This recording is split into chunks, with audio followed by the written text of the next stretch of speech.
Hey you guys, it's Vanessa and welcome back to my channel. And guess what? It's another What's for Dinner. I have 3 amazing recipes I cannot wait to share with you.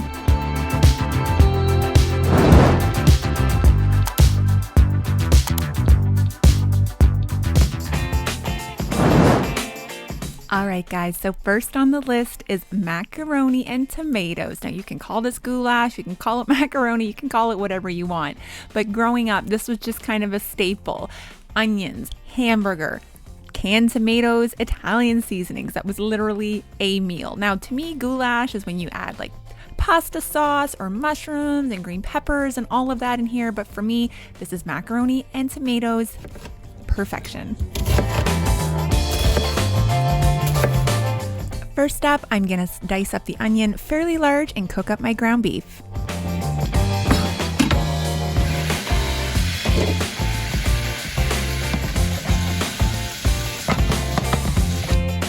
I use super simple ingredients and spices for this recipe, you guys. Salt and pepper and a little bit of garlic powder.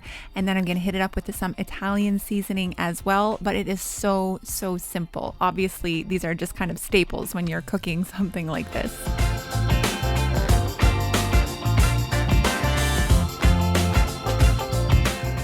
And if you guys have been following me for a while, I used to cook with this Kirkland organic no salt seasoning all the time.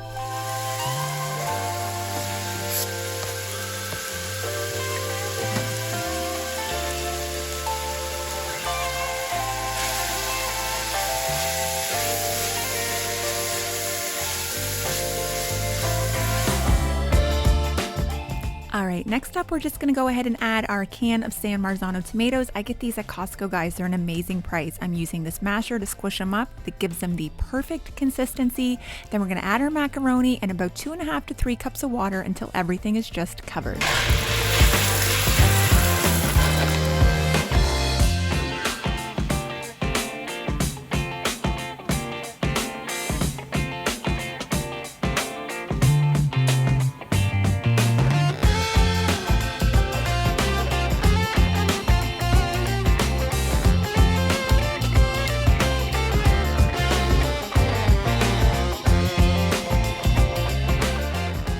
Here we go. I let it simmer for about 20 minutes and here I notice there's still a little bit of liquid, so I'm just gonna give it a good stir and let it sit for a little bit longer, and then it's gonna be ready to serve up. Now you notice I didn't put any cheese in here. Like I said, this isn't a goulash.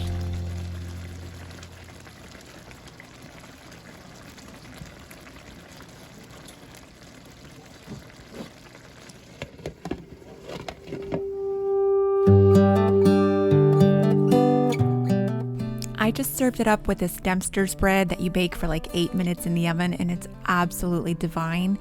And for me, you guys, when I make something like this, it's exciting because I eat it for 3 days. Leave a comment down below if you guys do leftovers. I don't know what I'd do without them. This is as good a day as any to start the rebuilding of life. All right, now I shared this pizza dip on my Instagram and you guys freaked out. Parker Spears, thank you. I will link his channel down below. He is a mukbang channel, but does some amazing recipes as well if you guys want to check him out. Now, I ran out the same day and got anything I was missing so I could make this. It's unbelievable, guys. You can serve it with crackers, baguettes. I just use a French bread loaf and cut that up and it was perfect. First up, we're gonna go ahead and loosen up some of this cream cheese for about 5 seconds at a time, no more than 20 seconds, you guys.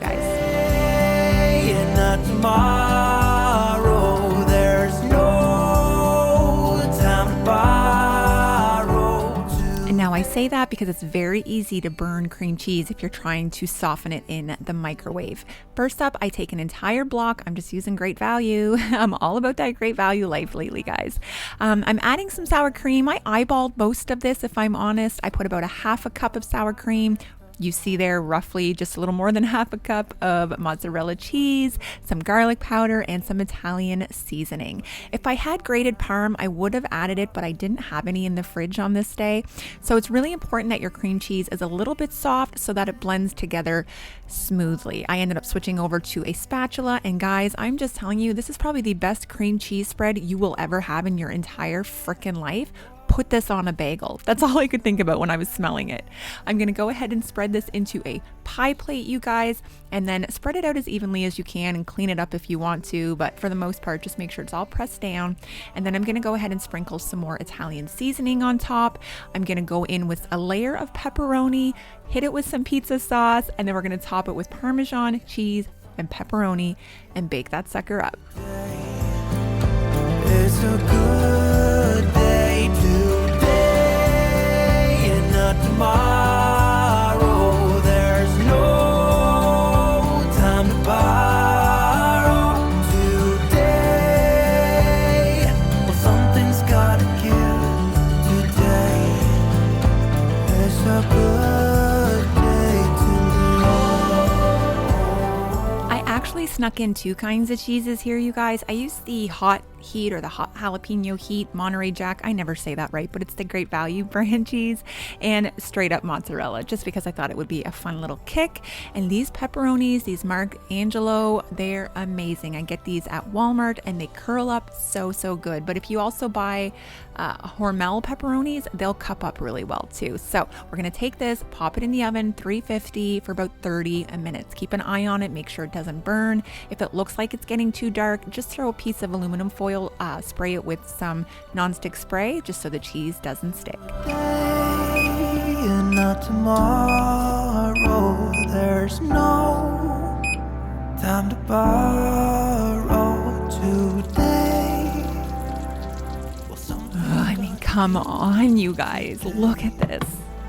It's a good day today and not tomorrow. There's no. And now I had to taste test this for you guys. I have made a variation of this in the past, and I know there are lots of them on Pinterest, but this is what Parker showed me, and I'm gonna show you guys. I had to try this, guys. I'm just saying, it was really hard to scoop up with one hand and try to film it, but it tastes divine. It was good cold. I don't know how to explain it. You need to make this and follow me on Instagram and tell me that you did it. Please do that.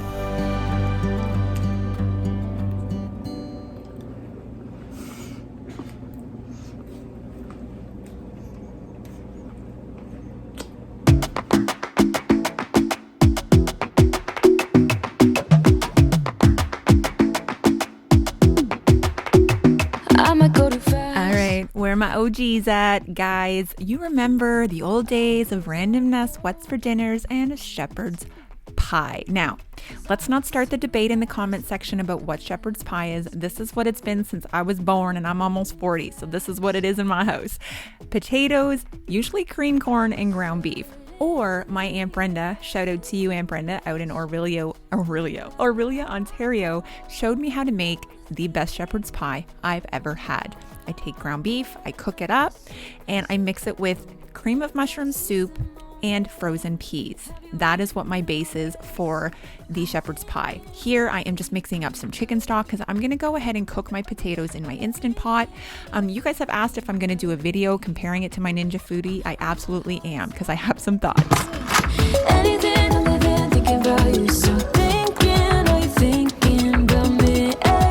Cause I've been thinking about you. I've been thinking about you. Don't wanna go fast.